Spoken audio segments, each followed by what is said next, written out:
제주에 많은 눈이 내리고 바람까지 강하게 불면서 항공편이 무더기 결항됐습니다.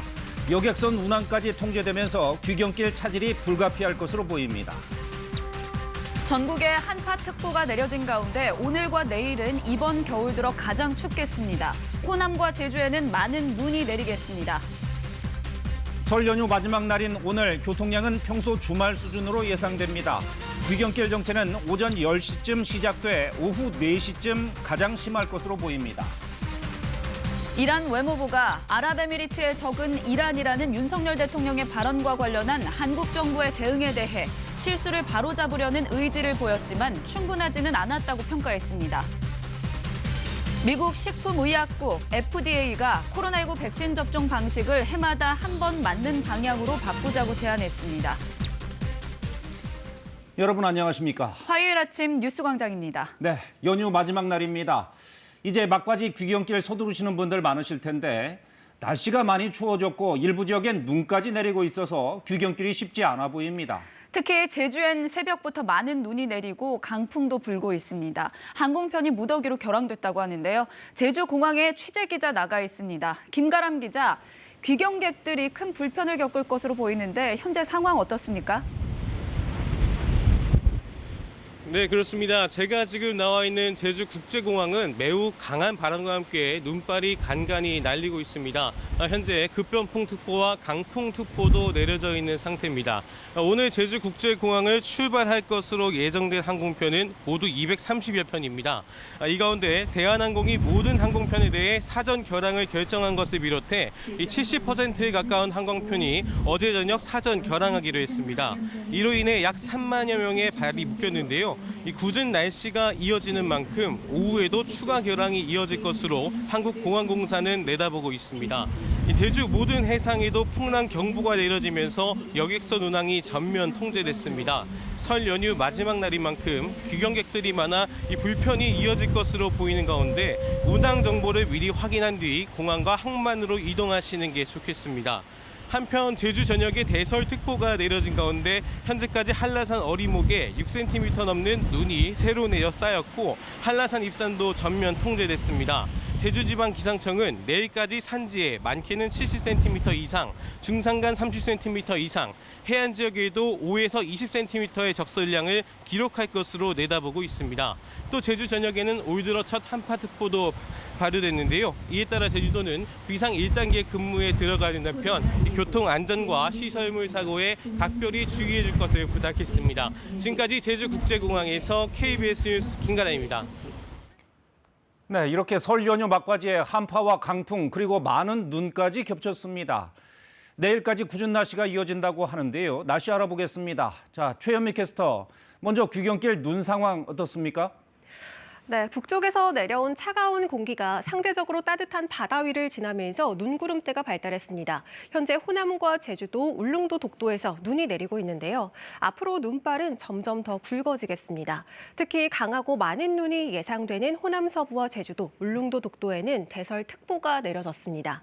내일까지 제주 산지와 울릉도 독도에서는 최대 70cm가 넘는 많은 눈이 내려 쌓이겠고요. 호남 서해안에서는 30cm 이상, 서울에서도 오전에 눈이 날리는 곳들이 있겠습니다.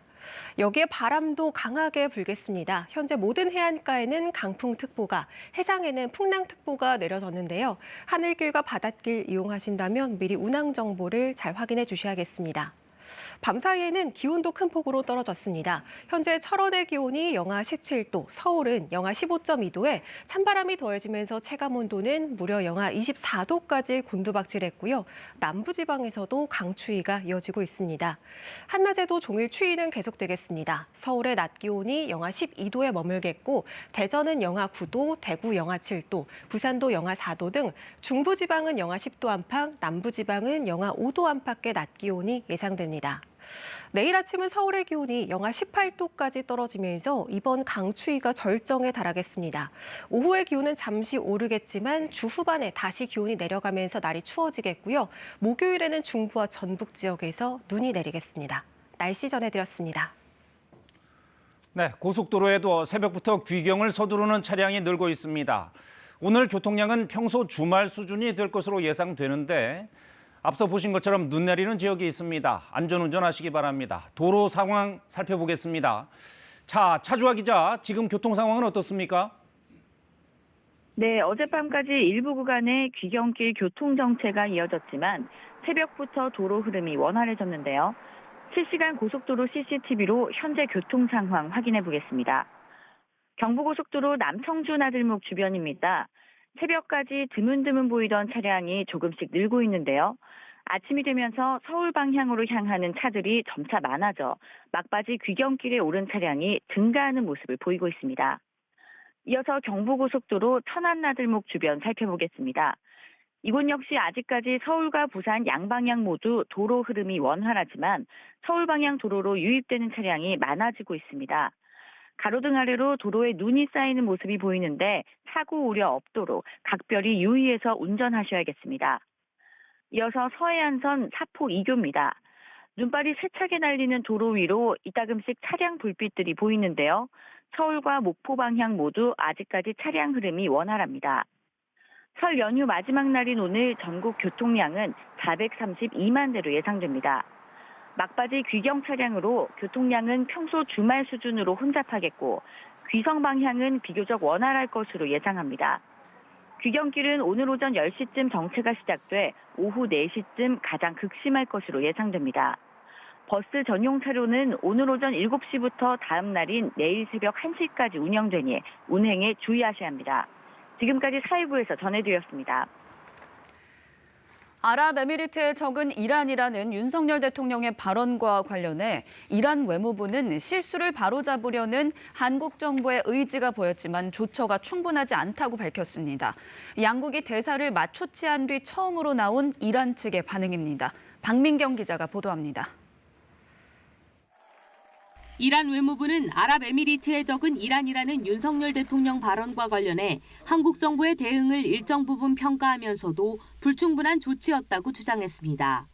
이란 국영 IRNA 통신에 따르면 나세르 카나니 이란 외무부 대변인은 현지 시각 23일에 열린 정례 기자회견에서 한국 정부는 실수를 바로잡으려는 의지를 보였다고 말했습니다. 그러면서도 우리 관점에서 한국 정부의 조치는 충분하지 않았다고 평가했습니다. 이는 윤 대통령의 발언과 관련해 양국의 대사 맞추치 이후 처음 나온 이란 측 반응입니다. 카나니 대변인의 이번 발언은 최근 걸프 해역을 아라비아만이라고 지칭한 이라크 중국 문제 등 외교 현안에 대한 이란 외무부의 대응을 묻는 질의응답 과정에서 나왔습니다. 이란 외무부는 동결자금 반환 약속 이행을 우리나라에 거듭 촉구하기도 했습니다. 카나니 대변인은 동결 자금 문제는 양국의 다른 현안과 관계없이 반환돼야 한다고 강조했습니다. 현재 우리나라에는 2018년 미국의 대이란 제재 복원으로 70억 달러가량의 이란 자금이 원화로 동결돼 있습니다. 이는 이란의 해외 동결 자산 가운데 최대 규모로 알려져 있습니다. KBS 뉴스 박민경입니다. 식품의약국 FDA가 코로나19 백신을 해마다 한 차례씩 접종하는 방식으로 바꾸자고 제안했습니다. 접종 혼선도 줄이고 접종률도 높이는 방식이라는 계산인데 채택 여부는 며칠 내로 결정됩니다. 워싱턴 이정민 특파원입니다. 미국 식품의약국 FDA가 코로나19 백신 접종을 향후 어떻게 운영할지 제안한 보고서입니다. 보고서는 독감 백신처럼 향후 1년에 한 번 코로나19 백신을 접종하는 방향으로 백신 접종 방법을 바꾸자고 제안했습니다. 겨울에 어떤 변이가 가장 유행할지를 매년 6월 최종 평가한 뒤 이에 맞춰 접종량을 결정하고 9월에 접종하게 한다는 계획입니다. 매년 변이가 출현할 때마다 대응하기는 사실상 어렵다는 판단하에 코로나19 확산 가능성이 높은 겨울에 집중적으로 면역을 확보할 수 있게 하겠다는 겁니다. 새 변이가 나올 때마다 바뀌던 접종 기간과 접종량을 단순화하면 덜 복잡해지고 오류도 덜할 거라며 이런 방식이 오히려 백신 접종률을 높이는 데도 기여할 수 있을 거라고 FDA는 밝혔습니다. It is time to simplify things. It's time to give one message to people so they don't have to keep track of what up-to-date means, which booster, how often it's going to change and the like. 다만 면역 회피력이 크거나 위험성이 높은 변이가 나온다면 별도로 대처할 거라고 했습니다. 고령이나 나이가 어린 경우, 면역력이 현저히 낮거나 심각한 건강상 문제가 있을 경우엔 연 2회 접종이 필요할 수도 있다고 설명했습니다. 현재 출시된 코로나19 백신은 접종 뒤 3, 4개월 동안 면역력이 높게 지속되는 걸로 알려져 있습니다. FDA의 제안대로 접종 방식이 바뀔 경우 접종 효과가 떨어질 여름이 코로나19 확산에 가장 취약한 기간이 되는 셈입니다. FDA는 오는 26일 위원회를 열어 이 제안을 최종 채택할지 여부를 결정할 계획입니다. 워싱턴에서 KBS 뉴스 이정민입니다. 미국 로스앤젤레스 인근 소도시 몬터레이 파크에서 벌어진 총격으로 11명이 숨진 사건은 아시아계 70대 노인의 단독 범행으로 드러났습니다. 경찰은 증오 범죄를 포함해 용의자의 가족이나 주변 불화가 범행 동기일 가능성을 수사하고 있습니다. 이영현 특파원이 현장을 취재했습니다. 특공대원들이 용의자가 탄 차량에 조심스럽게 접근합니다. 앞유리를 깨 문을 열고 차량 내부를 확인해 보니 용의자는 이미 숨진 상태였습니다. Our sheriff's SWAT team approached and cleared the van and determined the suspect sustained a self-inflicted gunshot wound and was pronounced dead at the scene. 수사당국은 용의자가 72살의 아시아계 노인으로 확인됐으며 단독으로 범행을 저질렀다고 밝혔습니다. 총격 사건은 현지 시간 21일 밤 몬터레이 파크의 한 댄스 교습소에서 발생했습니다. 용의자는 이곳에서 댄스 파티를 즐기던 사람들을 향해 대용량 탄창이 달린 반자동 권총을 난사했습니다.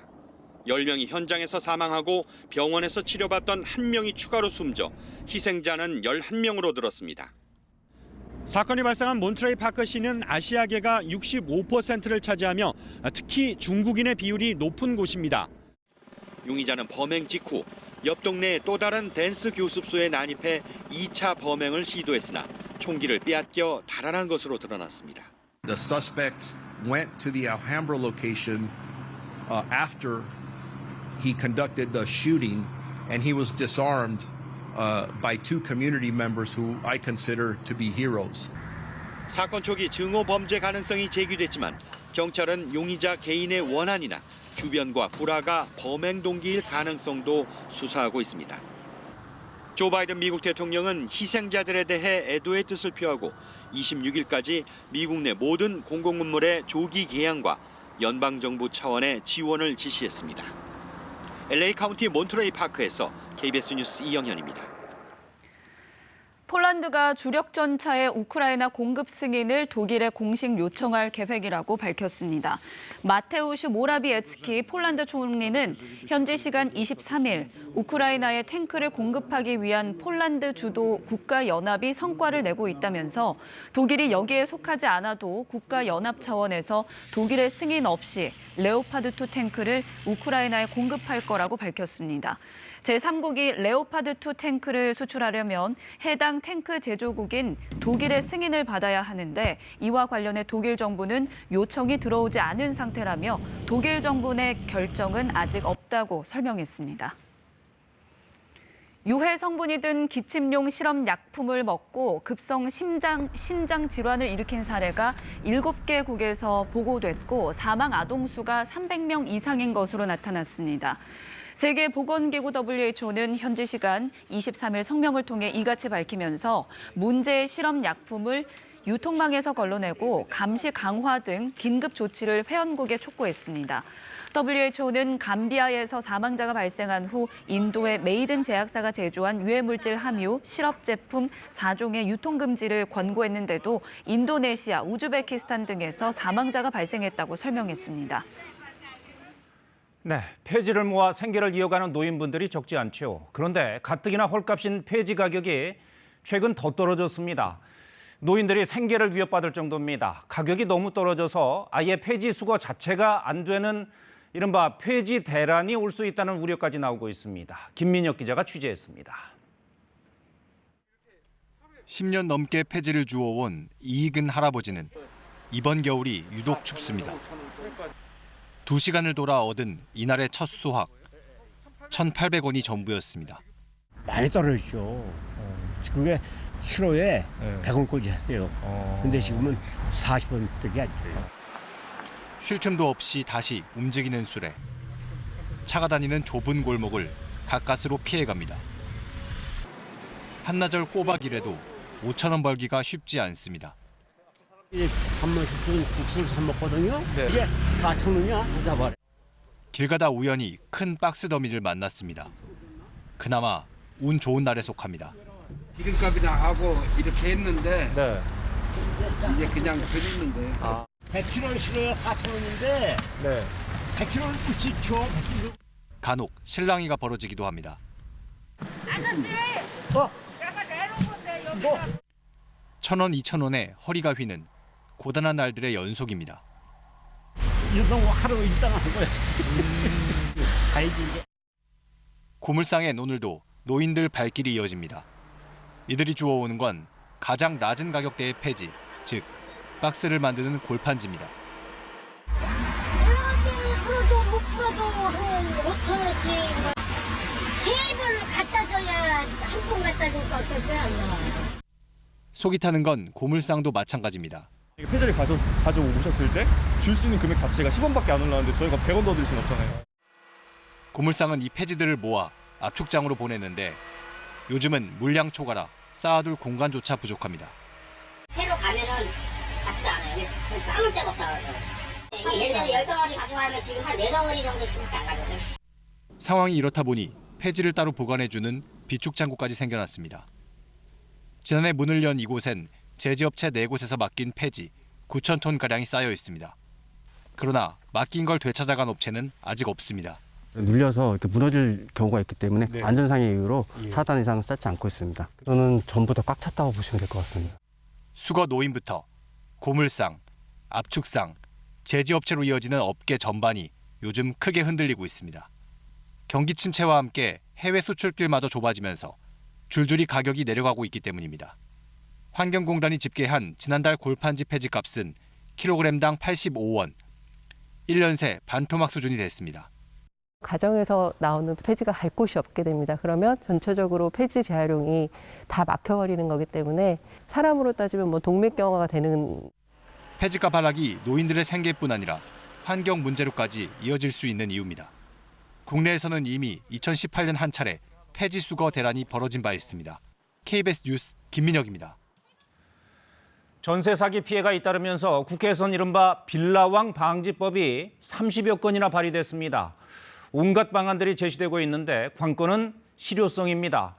전세 사기 피해자들, 당사자들의 생각은 어떨까요? 꼭 필요한 게 뭔지 직접 물어봤습니다. 홍진아 기자입니다.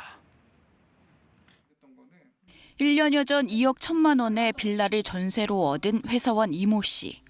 등기부 등본에 근저당이 없다는 걸 확인하고 계약했습니다. 그런데 2달 뒤 다시 등기부를 보니 집주인의 체납으로 집이 압류된 것을 알게 됐습니다. 집주인은 1,139채 빌라로 임대 사업을 하다 지난해 사망한 빌라왕 김모 씨였습니다. 블랙리스트에 올라 있어서 대변 전력이 있기 때문에 보증 가입 안 되신다라는 걸 이제 뒤늦게 알았죠. 법이 있었다면 막을 수 있었을까? 빌라왕 사건 이후 국회에서 발의됐거나 입법을 추진 중인 법안은 30여 건. 이 가운데 어떤 법이 도움이 될지 전세 사기 피해자들에게 물어봤습니다. 피해자 101명이 답했습니다. 가장 많이 선택한 건 집주인에게 정보 제공 의무를 부여하는 법안이었습니다.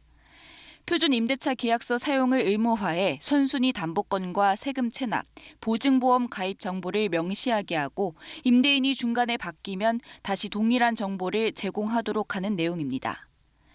다만 전문가들은 이런 법이 만들어져도 사각지대를 악용할 가능성이 있다며 확정일자 등록과 등기 정보를 연동시키는 게 필요하다고 조언했습니다. 전산상에서 바로바로 확인이 될 수 있게끔 하는 게 좋고 담당 공무원들이 바로바로 그걸 보고 이 지금 문제가 있는지 없는지 확인을 해줄 수 있어야 된다고 생각이 돼요. 피해자들은 이런 의견도 냈습니다. 공인중개사가 부동산 사기에 가담하면 등록을 제한하고 전세가율을 집값의 70%로 제한하는 법안도 통과된다면 좋겠다고 했습니다. 또 전세 보증금을 상습적으로 돌려주지 않은 임대인이 누군지 공개하는 법안도 많이 선택했습니다. 이른바 나쁜 임대인 공개법은 2021년 이미 발의됐지만 개인정보 침해 우려 등을 이유로 상임위에 계류 중입니다. KBS 뉴스 홍지다입니다. 코로나19 방역이 풀리면서 그동안 미뤄왔던 해외여행 수요가 설 연휴를 기점으로 폭발하고 있습니다. 여행 가는 사람이 늘면 관련 산업에는 좋은 소식이 되겠죠. 하지만 오는 사람은 없고 가는 사람만 많아지면 여행 수지가 악화돼서 우리 경제에 부담이 될 수 있다는 우려도 있습니다. 박혜진 기자입니다. 인도네시아 발리 여행을 계획 중인 20대 여성. 코로나19로 해외여행이 어려웠던 만큼 기대가 큽니다. 보상 심리 같은 것도 되게 크게 이유 중에 하나로서 작용하고 있는 것도 같아요. 네. 친구 중에 뭐 한두 명 이상은 항상 좀 해외에 나가 있는 걸 보고 있는 것 같아요. 2021년 코로나19 전과 비교해 20분의 1로 줄었던 해외 여행자 수는 지난해부터 회복세를 보이고 있습니다. 설 연휴에도 해외여행이 크게 늘면서 한 여행사에선 이 기간 해외여행 예약이 지난해의 70배나 됐습니다. 이전에는 동남아나 일본 문의가 거의 없었고 지금 작년에 비해서는 몇백 배의 그 체감을 느낄 만큼 문의가 굉장히 많아지고 있습니다. 이에 따라 여행 수지 적자도 크게 늘어날 것으로 전망됩니다. 국내로 들어오는 외국 여행객이 해외 여행자의 절반 수준임을 감안하면 해외여행이 활발해질수록 여행자 수의 격차가 커지기 때문입니다. 이렇게 되면 여행 수지 적자 폭은 지난해보다 수십억 달러 이상 커질 가능성이 높습니다. 수출 경기가 좋을 땐 괜찮지만 올해처럼 세계 경기 둔화 여파로 수출이 부진해질 경우 여행 수지 적자까지 커지면 우리 경제의 건전성 지표인 경상수지에 악영향을 미칠 수밖에 없습니다. 경상수지 전체적으로 적자 흐름을 이어갈 가능성이 높고요. 이런 부분에 대해서 해외에서 한국 경제에 대한 신인도, 대외 신인도가 많이 악화가 되고 한국은행은 여행 수지 적자 규모가 당분간 더 확대될 것으로 내다보면서 해외여행 수요를 국내로 돌리기 위한 정책 노력 등이 필요하다고 조언했습니다. KBS 뉴스 박혜진입니다. 설 당일이었던 그제 홀로 사는 노인이 숨진 채 발견됐습니다. 설을 맞아 찾아온 아들에 의해 발견됐는데 그전까진 아무도 몰랐습니다. 또 연휴로 이동이 이어지고 있는 전국 곳곳에선 교통사고도 잇따랐습니다. 사건 사고 소식 김성수 기자가 전해드립니다. 서울 용산구의 한 주택. 설 당일인 그제 낮 12시쯤 홀로 살던 75살 남성 A씨가 숨진 채 발견됐습니다. 신고를 한 건 명절을 맞아 아버지 집을 찾은 아들 가족이었습니다. 아들은 아버지가 호흡 없이 쓰러져 있는 것을 보고 경찰에 신고했습니다. 할아버지 혼자 사셨는데 경찰들이 와서 수습하시는 것 같은데 놔두자고 난로 같은 거 펴놓고 밤에 계속 먹더라고요. 발견 당시 시신에 외상이 없었고 자택에 외부 사람이 침입한 흔적도 발견되지 않는 등 범죄 혐의점은 없는 것으로 조사됐습니다. 경찰은 A씨가 평소 앓던 지병으로 숨진 것으로 추정하고 있는데 기초생활수급 여부 등 복지 사각지대가 있었던 건 아닌지도 조사하고 있습니다. 도로가에 멈춘 흰색 승용차 위로 불길이 끊임없이 타오릅니다. 어제 새벽 1시 40분쯤 대전시 탐방동 사거리에서 승용차가 도로 표지판 철제 기둥을 들이받은 뒤 불이 난 겁니다. 이 불로 20대 운전자와 동승자가 숨지고 뒷자리에 타고 있던 10대 남성 3명이 크게 다쳐 병원으로 옮겨졌습니다. 경찰은 음주운전 여부 등 정확한 사고 원인을 조사할 예정입니다. 잇따라 앞차를 들이받은 차들이 구겨진 채 멈춰 있습니다. 어제 낮 12시 30분쯤 중앙고속도로 대구 방향 의성 나들목 인근에서 구중 추돌 사고가 발생했습니다. 이 사고로 6명이 부상을 당해 병원으로 옮겨졌고 사고 처리를 위해 한 개 차선이 30분간 통제되면서 일대 교통이 정체를 빚었습니다. KBS 뉴스 김성수입니다. 이어서 한국도로공사 연결해서 아침 교통 상황 알아보겠습니다. 연휴 마지막 날이라 아쉬우시죠? 오늘은 느즈마키 귀경하는 분들과 나들이 갔다가 돌아오는 분들이 계실 텐데요. 본격적인 귀경길 정체는 오전 10시와 11시쯤 시작돼 오후 3시와 4시 사이가 가장 어려울 것으로 보입니다. 어제보단 교통량이 많지 않겠고요. 그래도 버스 전용 차로제는 잘 지켜주셔야겠습니다. 내일 새벽 1시까지 연장 운영되고요. 구간은 평소 주말과 같습니다. 아직은 고속도로에 차가 많진 않아 보이는데요. 날씨 때문에 걱정입니다.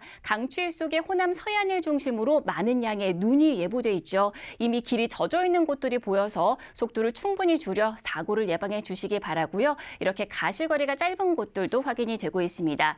서해안고속도로 송악 일대 아직까지 막힘 없지만 오늘도 충청권 위주로 정체가 길어질 것으로 보이고 논산 천안간 고속도로는 천안 방향 차량 터널과 남풍새 사이로 정체인데 경부선은 아직까지 정체는 없습니다. 네, 전좌석 안전띠 잊지 마시고요. 고속도로 교통방송이었습니다.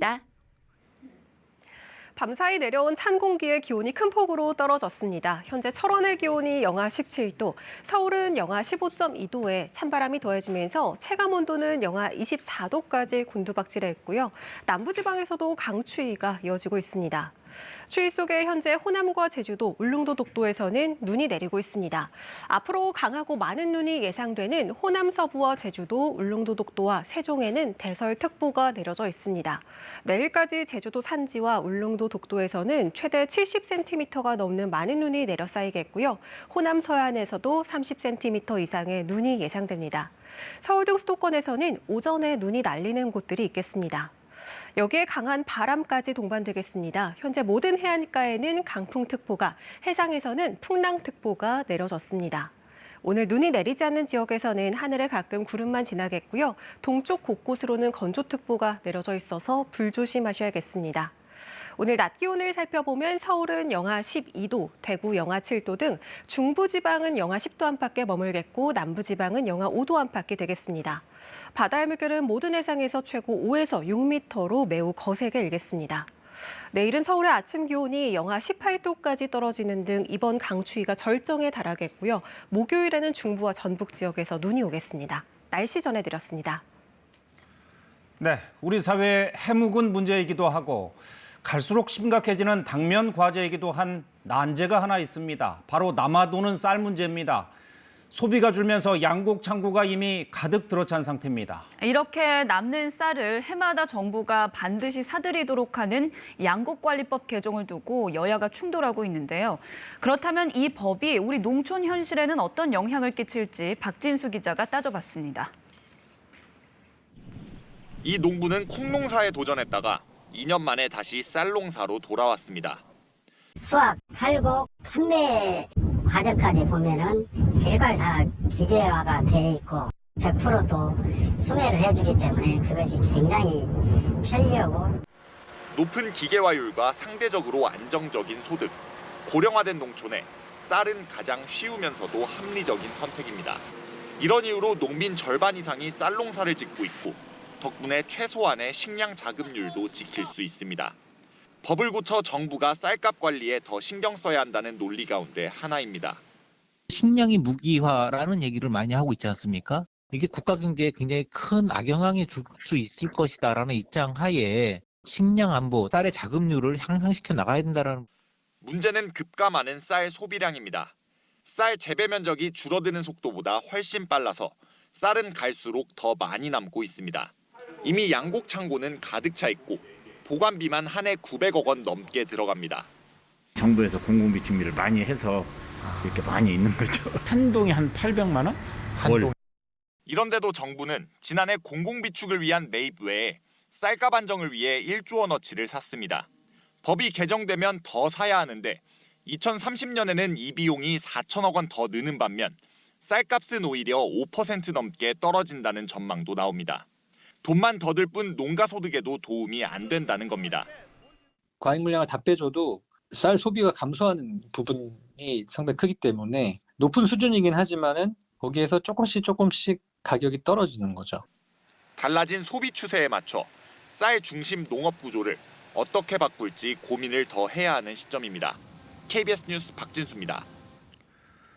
그런데 이렇게 쌀은 남아도는데 밀이나 콩 같은 다른 작물들은 대부분 수입에 의존하고 있습니다. 그렇다 보니까 우크라이나 전쟁 같은 위기가 발생하면 당장 밀 가격이 급등하는데도 이렇다 할 대처 방안도 없습니다. 왜 이렇게 됐고 정부 대응엔 문제가 없는지 장혁진 기자가 취재했습니다. 광활한 밭에 새싹이 파랗게 올라왔습니다. 천안에 조성된 우리밀 생산단지로 매년 밀 800톤이 이곳에서 수확됩니다. 10년간 소비량이 꾸준히 늘어 제2의 주식이 된 밀은 재배 면적이 늘 법도 하지만 실상은 절반 아래로 줄었습니다. 수익이 안 맞으니까 손을 못 대는 거거든요. 수매 가는 데가 없고 누가 사주지 않으면 내년에는 안 심거든요. 심을 수가 없죠. 같은 면적 농지에서 쌀을 키우면 78만 원을 벌지만 밀만 재배하면 23만 원으로 3분의 1에도 못 미칩니다. 쌀과 밀은 이모작이 가능한데도 수익성 차이가 너무 커 아예 밀 농사를 짓지 않는 겁니다. 수입밀보다 2배 이상 비싼데도 품질이 떨어진다는 편견도 한몫합니다. 밀 농가들은 품종 연구와 가공 방법의 문제라고 말합니다. 지역 농가와 제과점들이 우리밀 특성을 연구하고 반죽, 발효 방법을 개발한 끝에 수입밀을 쓰던 천안 호두과자도 지금은 80%가 우리밀을 씁니다. 수입밀 하면 안 사가요, 덜 사가요. 우리밀을 먼저 얘기를 하고 찾아가니까요. 하지만 정부의 밀 투자는 인색합니다. 이런 우리밀 가공법을 공유할 수 있는 시스템은 아예 없고 품종 연구 개발비는 쌀의 30%도 안 되는 수준입니다. 정부 수매량은 생산량의 30% 정도에서 크게 늘지 않고 있습니다. 생산단지는 국가에서 운영하고 있는 거잖아요. 육성시키고 있는 부분이잖아요. 생산단지에서 생산되는 100%라도 수매하는 것이 맞다. 지난해 우크라이나 전쟁으로 밀 가격이 폭등하며 식품 물가를 밀어올렸고 99%를 수입에 의존하고 있습니다. KBS 뉴스 장혁진입니다. 글로벌 브리핑입니다. 일본 외무상이 독도의 영유권을 또다시 주장했습니다. 독도가 일본의 고유 영토라는 억지 주장을 10년째 되풀이하고 있는데요. 우리 외교부는 강력 항의했습니다. 도쿄 지종익 특파원의 보도입니다. 일본 의회 연례 외교연설에 나선 하야시 요시마사 외무상, 우크라이나를 침공한 러시아, 북한의 도발을 비판하고 중국의 위협 등을 언급하더니 독도가 일본 땅이라는 억지 주장을 펼치기 시작합니다. 국제법상으로 일본 고유의 영토라는 반복적인 주장입니다. 竹島は歴史的事実に照らしても、かつ国際法上も日本固有の領土です。この基本的な立場に基づき、毅然と対応していきます。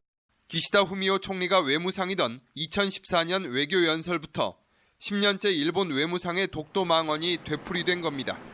하야시 외무상은 또 일제강점기 조선인 강제동원 현장으로 한국이 반발하고 있는 사도광산의 세계유산 등재 시도에 대해서도 확실히 역할을 다할 것이라고 강조했습니다. 그러면서도 기시다 총리와 하야시 외무상은 지난해 11월 양국 정상회담에 이은 강제동원 배상 문제를 둘러싼 양국의 움직임을 언급하며 한일 관계에 대한 개선 의지도 재차 밝혔습니다. 国際社会におけるさまざまな課題への対応に協力していくべき重要な隣国である韓国とは、国交正常化以来の友好協力関係に基づき、日韓関係を健全な関係に戻し、 우리 외교부는 일본 외무상의 독도 억지 주장에 대해 미래지향적 한일 관계 구축에 어떠한 도움도 되지 않을 것이라며 즉각 철회할 것을 촉구했습니다. 도쿄에서 KBS 뉴스 지종익입니다. 일본 규슈 지방의 한 무인도에서 미 항모 훈련 등을 위한 활주로 기지 공사가 시작됐습니다. 일본 정부가 수년 전 민간 기업으로부터 매입한 섬을 통째로 군사기지로 만들고 있는 건데요. 배경과 의도는 무엇인지 도쿄 박원기 특파원이 보도합니다. 여의도만한 넓이의 섬에 십자 모양의 비포장 활주로가 선명합니다.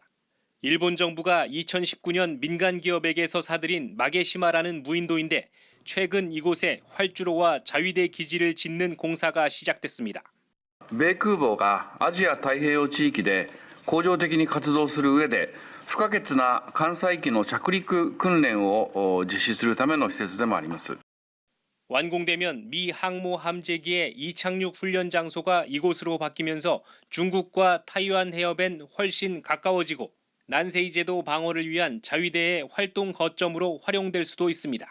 중국을 견제하기 위한 불침 항모, 즉 가라앉지 않는 항모라는 얘기가 나오는 이유입니다. 인근 지역 일부 주민들은 소음 피해와 안전사고 우려 때문에 반발하고 있습니다.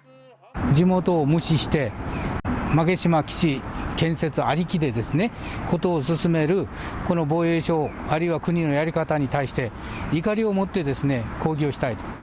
하지만 일본 정부는 기지 건설에 속도를 내겠다는 입장입니다. 厳しい安全保障環境を踏まえましてですね、可能な限り早期にこの基地の運用を開始する必要があると。 미일 정부는 최근 중국을 최대의 전략적 도전으로 규정하며 두 나라가 군사기지도 공유하겠다는 방침을 밝힌 바 있습니다. 두 나라는 전략 수립부터 합동기지 운영까지 동맹 간 조율을 강화하며 군사력 통합을 추진하고 있습니다. 마게시마 기지는 이런 움직임의 한 사례로 거론되고 있습니다. 도쿄에서 KBS 뉴스 박원기입니다.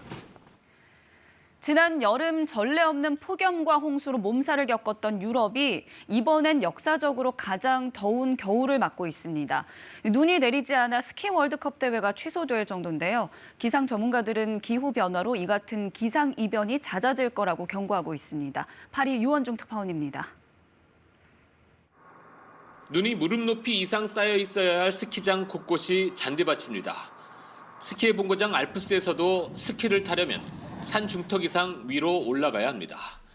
이곳에서 열릴 예정이었던 세계 월드컵 스키 대회는 끝내 취소됐습니다. Sehen, wir stehen hier im Zielauslauf. Es ist einfach auf lange Frist keine Wetterbesserung und auch keine Temperaturveränderung, zumindest nicht so. 프랑스와 스위스, 오스트리아 등 알프스 산맥 자락의 유명 스키장들은 올겨울 눈 부족으로 운영에 어려움을 겪고 있습니다.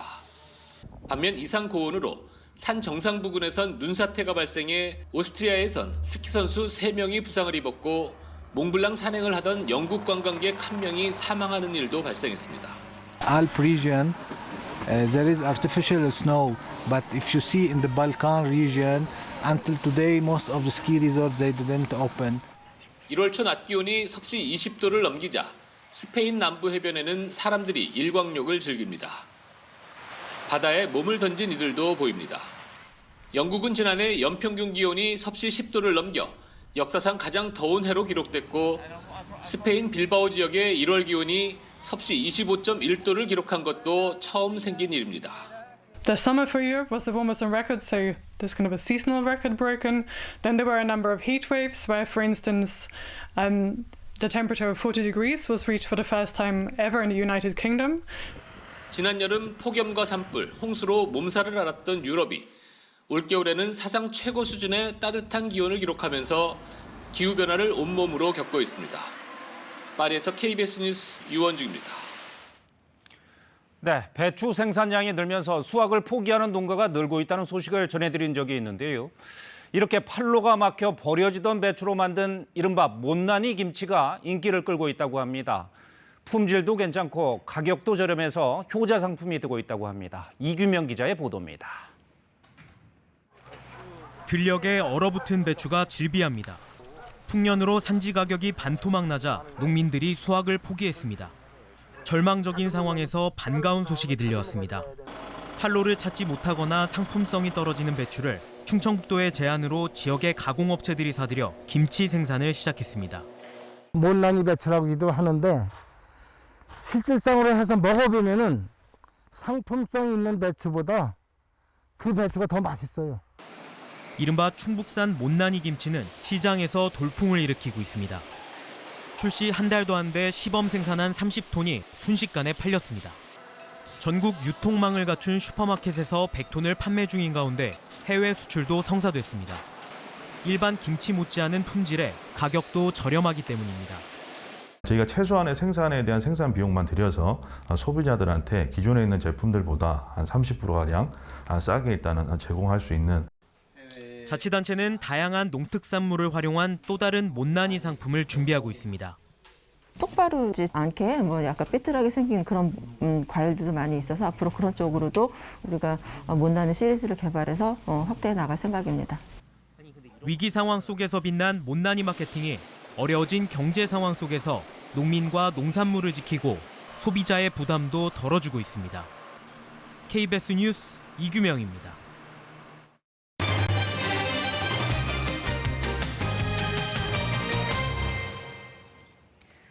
강릉 위촌리에서는 조선시대인 450여 년 전부터 설 명절이면 주민들이 함께 모여 세배하고 따뜻한 정을 나눠왔습니다. 이른바 도배례라고 하는 전통인데 코로나로 중단됐다가 어제 3년 만에 다시 열렸습니다. 정면구 기자가 보도합니다. 흥겨운 풍물 장단과 함께 올해 97살이 된 마을 최고 연장자, 촌장을 태운 가마가 마을 회관에 도착합니다. 촌장 대하래. 주민들은 차례로 촌장과 마을 어른들에게 절을 올리고 덕담을 나눕니다. 여러분 건강하시고 내내 편안하시고 동시에 무사히 지내도록. 설날 다음 날 이웃 주민들이 모여 서로 세배하는 마을의 전통, 이른바 도배례입니다. 코로나19 여파로 중단됐다가 3년 만에 재개됐는데 올해도 200명 가까운 이웃들이 한자리에 모였습니다. 우리 애들인데도 서로 보태고 위로해 줄 수 있고 서로 이제 얼굴도 익히고 그로 인해 갖고 마을이 더 화목해야 할 수 있는. 마을의 도배례가 시작한 건 조선 중기인 1571년, 어느덧 450년을 넘어섰습니다. 마을 주민들은 이런 전통을 무형문화재로 지정하는 방안도 본격 추진할 계획입니다. 우더른에 대한 공경과 이웃 사랑 등 공동체 문화가 녹아있다는 판단인데 강릉시와 협의를 거쳐 문화재 전문가 실사 등도 진행됩니다. 우리 대에서 끝났으면 안 되지 않습니까? 그래서 저희들 나름대로 해가지고 무형문화재 등록이 되면 그야말로 명실상부한 전통 문화가 아니겠나. 강릉에서는 위촌리 이외에도 이웃과 정을 나누며 합동 세배의 전통을 이어가는 마을이 30곳이 넘는 곳으로 파악됩니다. KBS 뉴스 정면구입니다. 추운 겨울 날씨에도 설산을 누비며 구슬땀을 흘리는 사람들이 있습니다. 바로 우리 군 장병들인데요. 뜨거운 열기로 추위를 이겨내는 해병대 훈련 모습을 이수민 기자가 전해드립니다. 하얀 눈에 뒤덮인 산속. 적 요인 저격 임무를 맡은 해병대 수색대원들이 헬기를 타고 침투합니다. 위장복을 입은 대원들이 적진에 은밀하게 접근하고 저격수가 표적을 단번에 명중시킵니다. 임무를 완수한 대원들은 스킬을 이용해 적진에서 벗어납니다. 연막탄을 터뜨려 적의 시야를 가리고 부상자도 무사히 피신시킵니다. 체감온도 영하 17도의 강추위 속에 실시된 해병대의 설안지 훈련 모습입니다. 이번 훈련에는 해병대 2사단 수색대대 160여 명이 참가했습니다. 전투 임무 위주의 실전적 교육 훈련을 통하여 지금 당장 적과 싸워도 이길 수 있는 해병대다운 전투 전문가가 될 수 있도록 훈련에 임하고 있습니다. 극한의 상황에서 임무를 완수하려면 강인한 체력은 필수입니다. 15도! 45도! 15도! 부대 결속력을 다지기 위한 훈련도 진행됐습니다. 설안지 훈련은 다음 달 6일까지 계속됩니다. 개묘년 새해에도 국민과 함께 승리하는 해병대가 되겠습니다. 대한민국 화이팅! 해병대는 올 상반기 미국 해병대와 사단급 규모로 확대된 연합 상륙 훈련도 실시할 계획입니다. KBS 뉴스 이수민입니다. 이어서 한국도로공사 연결해 아침 교통 상황 알아보겠습니다.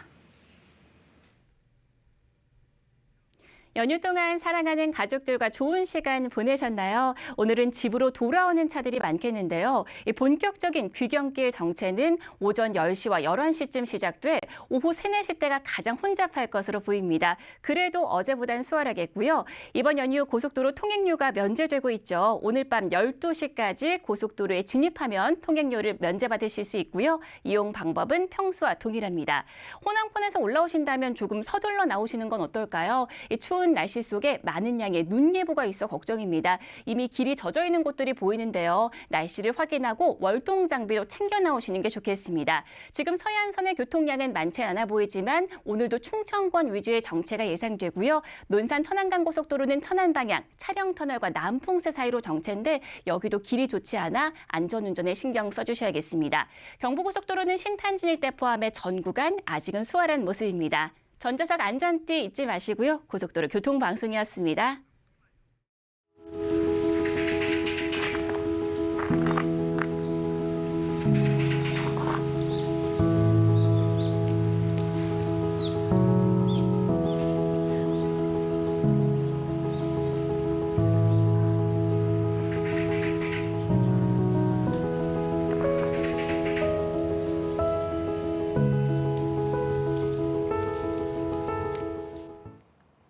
연휴 막바지야 하늘 표정이 좋지 못합니다. 현재 해상에서 발달한 눈구름대의 영향으로 호남과 제주도, 울릉도 독도에서 눈이 내리고 있는데요.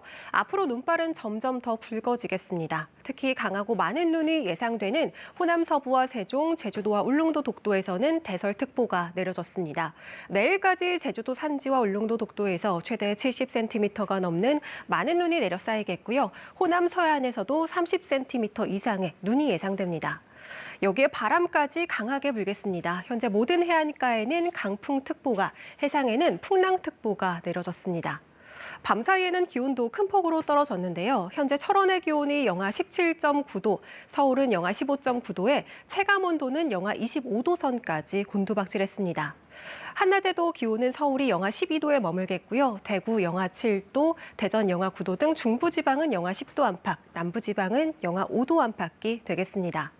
내일 아침은 서울의 기온이 영하 18도까지 떨어지는 등 이번 강추위가 절정에 달하겠습니다.